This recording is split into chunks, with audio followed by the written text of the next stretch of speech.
आज हम डिस्कस करने जा रहे हैं quantum mechanical model. Quantum mechanical model dual nature of matter, जो कि डी ब्रोगली प्रिंसिपल के नाम से जाना जाता है, तथा हाइजेनबर्ग अनसर्टेनिटी प्रिंसिपल, इन दोनों कंसेप्ट को इकट्ठे लेकर चला था, जिसके कारण हमारे पास इलेक्ट्रॉन डिस्ट्रीब्यूशन के नए मेथड का पता चल सका। इसी से हमारे पास एक टर्म आई which is known as quantum number. Quantum number is nothing but a set of 4 numbers जो हमारे पास इलेक्ट्रॉन की फुल इंफॉर्मेशन देते हैं। कहाँ पर इलेक्ट्रॉन प्रेजेंट है, उसकी एनर्जी कितनी है, उसका शेल कौन सा है, सबशेल कौन सा है, इन विच ऑर्बिटल दैट इज प्रेजेंट। तो ईच एंड एवरी इंफॉर्मेशन आपको कहाँ से मिलती है? From the quantum number. तो आज हम डिस्कस कर रहे हैं mainly with the quantum number. Quantum number, जैसे मैंने अभी कहा, is a set of 4 number. जिस तरह से हमने किसी को लेटर पोस्ट करना है, तो लेटर में कुछ भी लिखा हो, उसके बाहर एड्रेस चाहिए होता है, और एड्रेस में एटलीस्ट 4 चीजें जरूर मेंशन होती हैं। That is what? That is person name,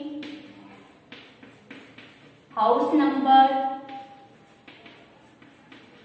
street number, या फिर you can say area where the house is present, और सिटी।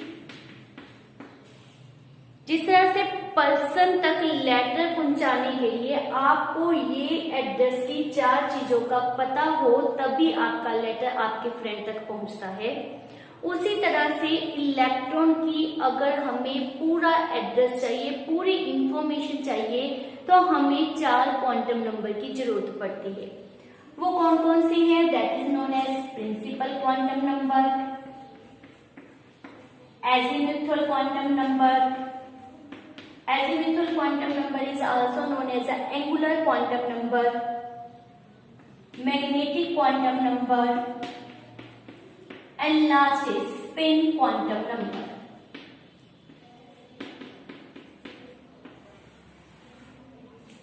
इन 4 क्वांटम नंबर की हेल्प से ही हम इलेक्ट्रॉन का फुल एड्रेस पता कर सकते हैं। अब ये क्वांटम नंबर मैंने रिवर्स ऑर्डर में मेंशन किए हैं। I am saying principal quantum number, तो मैंने इसको सबसे नीचे रेफर किया है, लाइक सिटी।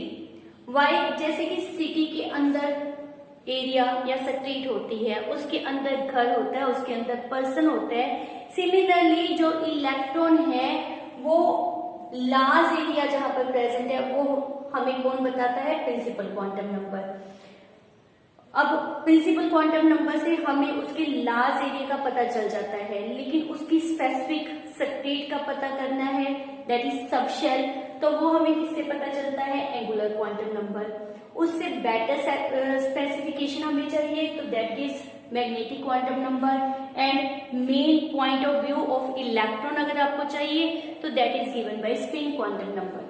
मीन्स ये लार्ज एरिया के बारे में हमें बताता है और ये स्मॉल एरिया के बारे में बताता है, इसीलिए हमने इसको रिवर्स ऑर्डर में मेंशन किया है।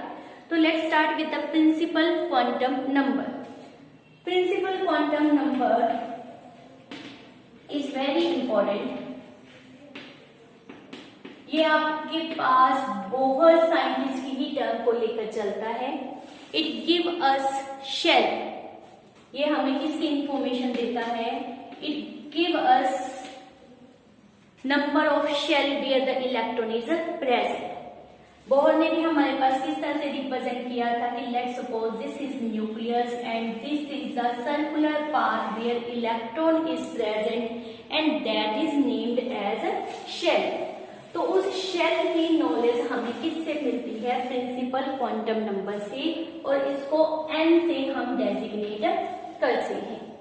शेल जैसे बोहर ने मेंशन की थी, starting from the nucleus is numbered as 1 2 3 so on. 0 इसमें नहीं होता। और in English alphabetic is called as K L M N so on.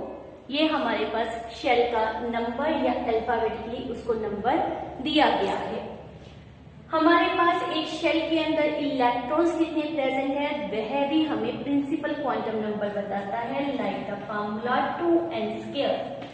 मान लेते हैं n इज 1, मतलब इलेक्ट्रॉन पहली शेल में प्रेजेंट है, तो नंबर ऑफ इलेक्ट्रॉन्स हमारे पास कितने आ जाएंगे, दैट इज 2। अगर n हमारे पास 2 है तो इलेक्ट्रॉन्स कितने आ जाएंगे, 8। अगर n 3 है तो इलेक्ट्रॉन हमारे पास कितने हो गए, 18। और अगर n4 है तो इलेक्ट्रॉन हमारे पास कितने हो गए, 32। सो ऑन आप कैलकुलेशन कर सकते हो। अगर आपको n पता चल गया, प्रिंसिपल क्वांटम नंबर पता चल गया, तो आप number of electron in a shell पता कर सकते हो।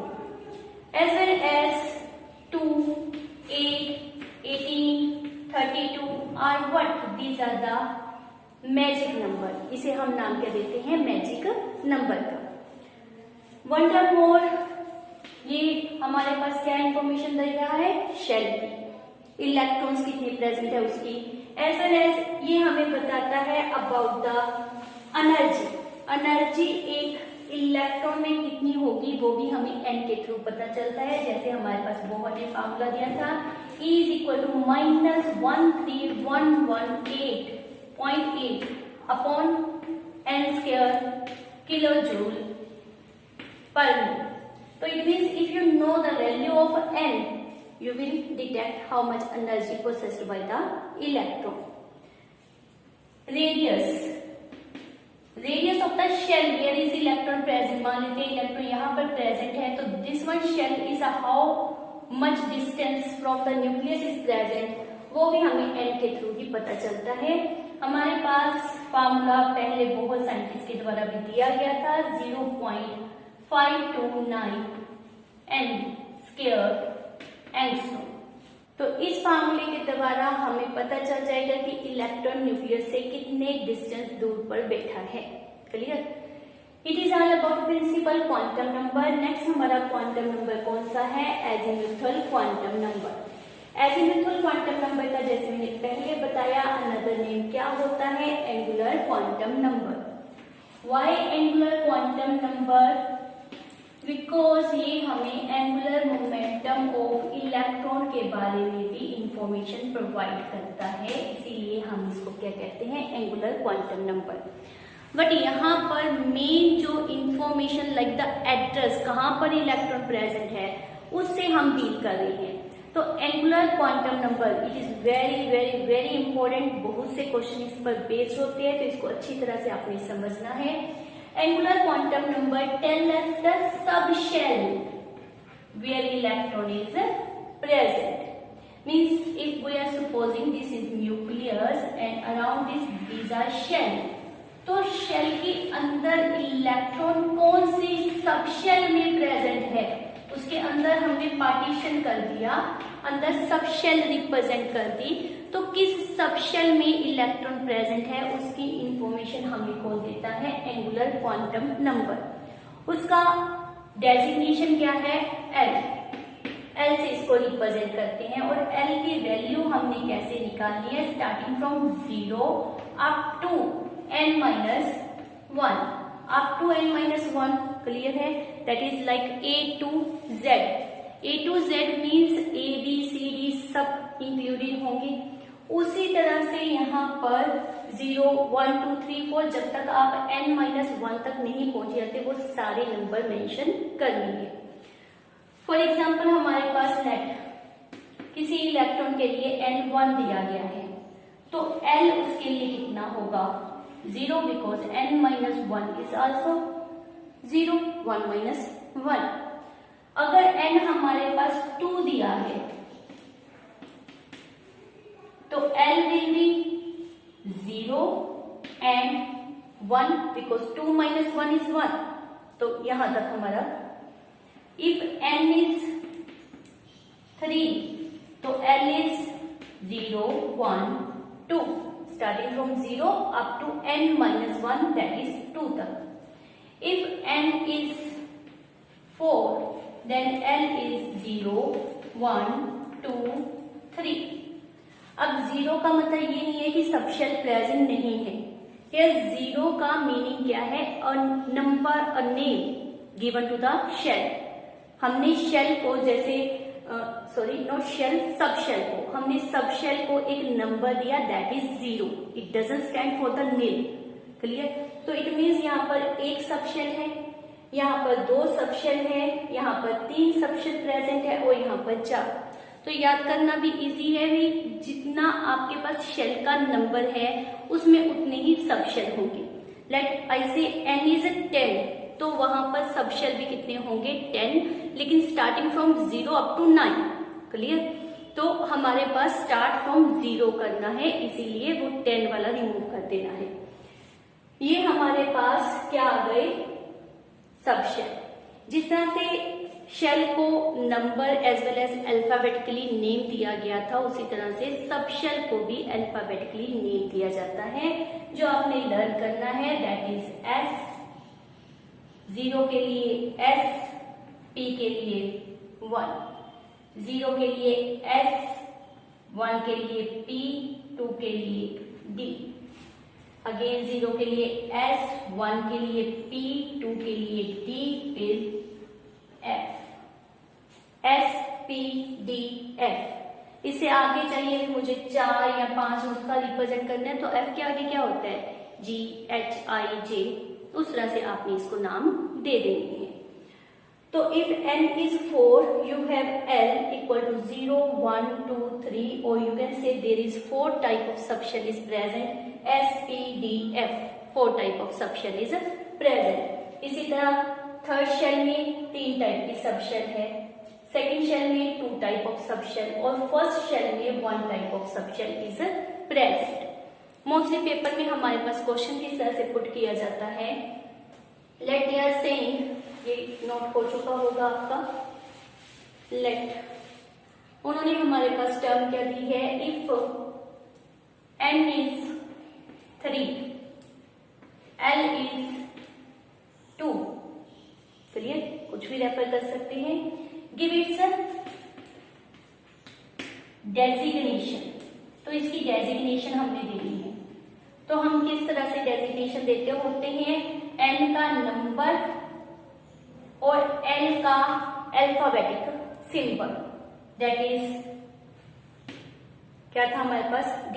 तो इसके लिए हमारे पास डेजिग्नेशन क्या आ जाएगी? 3d। Any other if n is 5, L is 0, what is the designation? तो नंबर, n का नंबर रेफर करने और इसका अल्फाबेटिकली नंबर जो हमारे पास सिंबल साइन है, तो क्या आ जाएगा? 5s। इस तरह से हम डेजिग्नेशन ऑब्टेन करते हैं। इसी तरह से हमारे पास क्वेश्चन पुट किया जाता है कि क्या क्या क्या n is 3, L is 3, possible? Is it possible? तो answer is no. Why? Because L की वैल्यू 0 से स्टार्ट होकर n माइनस 1 होती है। It is never be equal to 1। एक बहुत ही इंपॉर्टेंट क्वेश्चन हमारे पास पूछा गया था, इज 1d पॉसिबल? 1d, 1 मतलब n इज 1 और साथ में d लिखा है, it means l is 2। Is it possible? Answer no, because l is always smaller than n, तो यह भी पॉसिबल नहीं होगा। तो इस तरह से भी हमारे पास क्वेश्चन पुट किए जाते हैं। अब हमारे पास अगर रिप्रेजेंटेशन देखें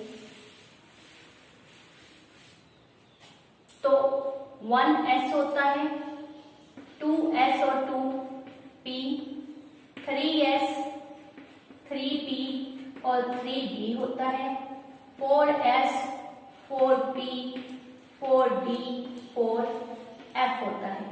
इसमें 3f नहीं होगा, इसमें d और f नहीं होगा, इसमें p, d, f नहीं होगा। ये सब कुछ आपको किसने बताया? Quantum number. तो ये हमारे पास बहुत ही इंपॉर्टेंट क्वांटम नंबर है जो आपको सबशेल के बारे में बताता है। तो इसको आपने अच्छी तरह से लर्न करना। मान लेते हैं शेल नंबर हमारे पास 4 है, subshell energy increases from S to P, P to D, D to F. Means as the number of LEs increases, subshell's energy also increases. For the 4S energy कम होगी, 4P की ज्यादा, 4D की और ज्यादा, 4F की सबसे ज्यादा एनर्जी होती है. But this is for all the elements except the case of hydrogen. Hydrogen एक स्पेशल केस है, ये अभी तक पीरियोडिक टेबल में भी सेट नहीं हुआ और यहाँ के भी रूल को वह नहीं मानता. हाइड्रोजन में अगर 4 की बात करें, फोर्थ शेल की बात करें, तो 4s energy is equal to 4p equal to 4d equal to 4f. Means उसमें sp df सबकी एनर्जी क्या होती है, इक्वल. बाकी सभी एलिमेंट में हमारे पास सीक्वेंस क्या होता है, f have the higher energy than d than p than s. ये हमने माइंड में रखने. मीन्स कहने का मीनिंग क्या है कि जैसे जैसे L का नंबर इंक्रीज होगा उसकी एनर्जी भी इंक्रीज होगी. नेक्स्ट हमारा क्वांटम नंबर है मैग्नेटिक क्वांटम नंबर. बिकॉज वो मैग्नेटिक बिहेवियर के बारे में, मैग्नेटिक मोमेंटम के बारे में हमें नॉलेज प्रोवाइड करता है. लेकिन यहाँ पर हम मेन डिस्कस किसको कर रहे हैं, अबाउट द रेजिडेंस, एड्रेस को. तो हमारे पास मैग्नेटिक क्वांटम नंबर किस तरह से इंपॉर्टेंट होता है.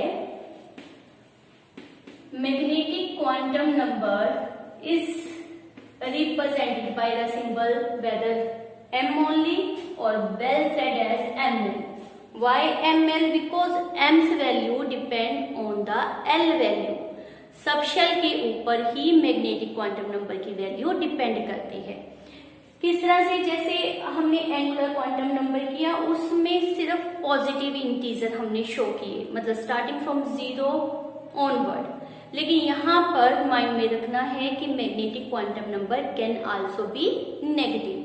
किस तरह से, मैग्नेटिक क्वांटम नंबर की वैल्यू होती है -l से स्टार्ट करो, पास थ्रू 0 और 0 को क्रॉस करते हुए पहुंच जाओ +l के ऊपर. इस तरह से हम इसकी वैल्यूज देते हैं. फॉर एग्जाम्पल हमारे पास मान लेते हैं f की बात कर रहे हैं. f मीन्स l हमारा कितना है, 3, 0, 1, 2, 3. 0 को माइंड में रखा करो फिर आपको क्लियर हो जाएगा. तो m की हमारे पास क्या वैल्यू आएगी, -3, 0 को क्रॉस करते हुए +3 तक पहुंचना है. मीन्स -3 अप टू 0 पहले, तो -2 -1, 0 से +3 तक मीन्स +1 +2 +3. तो टोटल हमारे पास कितनी वैल्यूज लाई कर रही हैं, टोटल 7 हमारे पास सबशेल के अंदर पार्ट्स होंगे. सिमिलरली लेफ्ट हमारे पास लेफ्ट दिया हुआ है d. d means l is 2. तो अब आप जल्दी से निकाल दो कि क्या हमारे पास आएगा. तो कितनी आ गई हमारे पास, m की वैल्यूज टोटल 5. ये 5 या ये 7 ये आ क्या रहा है, it is what, orbital. It is very important. Orbit circular path. Orbital बहुत ही छोटा पार्ट जो सबशेल के अंदर हिस्सों को रिप्रेजेंट करता है. तो magnetic quantum number tell us how many orbitals are present in a subshell. अगर हम f की बात कर रहे हैं तो हमने रेफर किया कि वहां पर 7 ऑर्बिटल होंगे. मीन्स f सबशेल को हम किस तरह से रिप्रेजेंट करेंगे, विद द 7 पार्ट्स. 7 डब्बे बनाकर 1 2 3 4 5 6 7. Clear, attach to each other. ऐसे नहीं है कि 1 डब्बा फिर अलग दूसरा तीसरा. नो, वेदर राउंड दिखा रहे हो या स्क्वायर शेप दिखा रहे हो, आपने एक दूसरे से कनेक्टेड फॉर्म में, जुड़ी हुई फॉर्म में ही f को रिप्रेजेंट करना है. तो इसमें हमारे पास 7 ऑर्बिटल्स होते हैं. d में हमारे पास कितने ऑर्बिटल होंगे, 1 2 3 4 एंड 5. क्लियर. अब निकालो p का. निकाल सकते हो. p मीन्स l इज 1 तो हमारे पास क्या आ जाएगा m की वैल्यू, वेदर m या ml that is same thing, -1 0 +1। तो इट मीन्स p में हमारे पास कितने ऑर्बिटल प्रेजेंट होते हैं, ओनली 3। और what about s, s means l is 0, जिसमें l 0 हुआ m 0 मीन्स उसमें एक ऑर्बिटल होगा। तो इसको एनालिसिस कर लिया हमने, अब हमारा टेबल बनाते हैं जिससे हमें ये लर्न करना इजी हो जाएगा। तो हमने क्या रेफर किया है, S P D F, S has 1 orbital, P है 3, P है 5, it है 7। और नंबर मतलब इससे नेक्स्ट वाले में कितना होगा 11, 13, 15 और नंबर में आपके पास नंबर ऑफ ऑर्बिटल्स आएंगे। एक तो ये रूल बन गया आपके पास। दूसरा, अगर आपने माइनस फिर प्लस 0 उस तरह से रिप्रेजेंट नहीं करना तो एक शॉर्टकट फार्मूला होता है हमारे पास, दैट इज 2l + 1, m को कैलकुलेट करने का फार्मूला। मीन्स मान लेते हैं हमारे पास जो l दिया है दैट इज गिवन 9, लेट, तो हमारे पास m कितना आ जाएगा 2 × 9 + 1 दैट इज 19। तो उसमें कितने ऑर्बिटल प्रेजेंट होंगे, 19 ऑर्बिटल। तो इस तरह से आप किसी के लिए भी नंबर ऑफ ऑर्बिटल को फाइंड आउट कर सकते हो। This is magnetic quantum number. Last हमारा है spin quantum number. Spin quantum number बहुत ही इजी है। स्पिन करना मीन्स घूमना, जिस तरह से धरती घूमती है ना, जिस तरह से क्लॉक की सुइयां नीडल्स घूमती हैं, उसी तरह से इलेक्ट्रॉन भी रोटेट करता रहता है। रोटेशन दो तरह से होता है, वेदर एंटी क्लॉकवाइज और क्लॉकवाइज, दो ही तरीके होते हैं। तो इलेक्ट्रॉन के स्पिन क्वांटम नंबर, जिसको हम एस रेफर करते हैं या इन सम बुक्स एसएम भी डाला होता है, स्पिन क्वांटम नंबर। इसकी बात करें हम spin quantum number. Spin quantum number of electron किसी भी और principal quantum number, magnetic quantum number, angular quantum number, इनके ऊपर डिपेंड नहीं करता। इसका अपना एक अलग पहचान है जो किसी के ऊपर डिपेंड नहीं करता। तो इसकी सिर्फ दो वैल्यूज है, क्लॉकवाइज और एंटी क्लॉकवाइज।